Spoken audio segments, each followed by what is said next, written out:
हे दोस्तों, मैं हूं रोनी सिंह और बात करता हूं आपकी नॉलेज की। आज जानने वाले हैं हम वाटरशिप के बारे में। वाटरशिप के बारे में अपन 3 प्रकार से जानेंगे। यह इसका इतिहास क्या है, यह चलता कैसा है, इसका उपयोग क्या है, यह कितने प्रकार के होते हैं। फर्स्ट है इसका इतिहास। इसकी इतिहास की बात करें तो कहा जाता है कि आदि मानव ने इसका आविष्कार तब कर लिया था जब इंसानों ने तैरना भी नहीं सीखा था। लेकिन तब की नाव या जहाज आज की नाव की जैसी नहीं थी। तब की जहाज या नाव या कहें एक साधन, उसे एक लकड़ियों का टुकड़ों को एक साथ में जोड़ के बनाया जाता था। फिर धीरे धीरे नाव आई। नाव का चलाने के लिए एक लकड़ी के सहारे से आगे बढ़ती थी। फिर इंसान की ज़रूरतें बढ़ती गई और धीरे धीरे बड़ी जहाज़ों का आकार बढ़ता गया। तो इंसानों का हाथ से चलाना या लकड़ी की सहायता से चलाना मुश्किल होता गया और इसका आविष्कार फिर स्विट्ज़रलैंड में इसका आधुनिकीकरण स्टार्ट हुआ।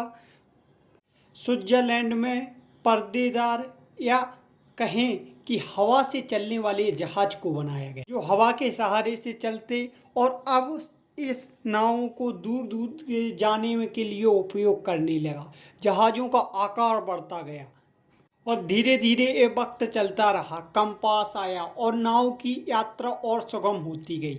लेकिन लेकिन अब नाव का और इंसान का आकार बढ़ता गया तो इंसान अब तक डीजल इंजन का भी आविष्कार हो गया था।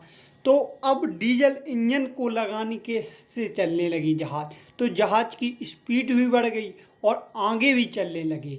और आज जहाज की स्थिति ये है कि हम उन्हें एक चलता फिरता शहर कह सकते हैं। और रूस ने तो एक कदम और आगे बढ़ के देखा।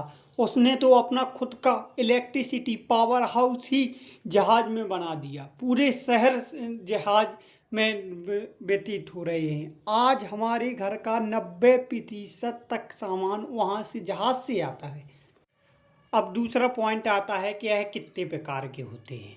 तो ये है इसका फर्स्ट पॉइंट होते हैं लड़ाकू शिप जो देश की रक्षा करते हैं। दूसरा है व्यापारिक शिप जो अन्य देशों से सामान अपने देशों में लाते हैं। और तीसरा है यातायात शिप जो हमें घुमाने या समुद्र की यात्रा करने, समुद्र के में खोज करने के लिए लाए जाते हैं।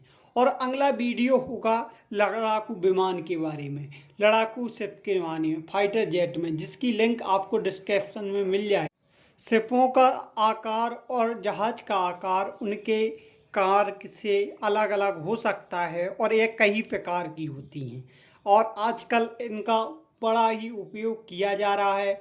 और यह आपसे बोले अगर हम क्वेश्चन करें कि थल, जल और आकाश में से कौन सा सस्ता परिवहन है तो आप क्या कहें?